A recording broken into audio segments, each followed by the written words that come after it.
Ötən gün Bakının Azadlıq meydanında qələbəmizin 5 illiyinə əsr edilmiş möhtəşəm hərbi parad bir sıra yeniliklərlə yadda qaldı.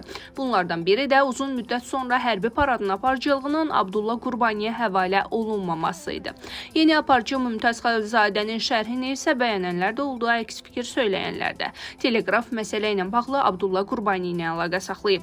Gənclərə meydan vermək lazımdır, amma gənclərə də meydan verəndə seçim dəqiq olmalıdır. Mən birinci dəfə mikrofon qarşısına keçəndə ondan da zəif danışırdım. Açığı, səhhətimdə də problemlər var, amma baxmayaraq son bir həftə ərzində neçə tədbirlərin aparıcısı olmuşam. Ümumiyyətlə, parad böyük hadisə idi, yeniliklər oldu. Yeni texnikalar nümayiş olundu. Böyük bir təntənə, möhtəşəm parad idi.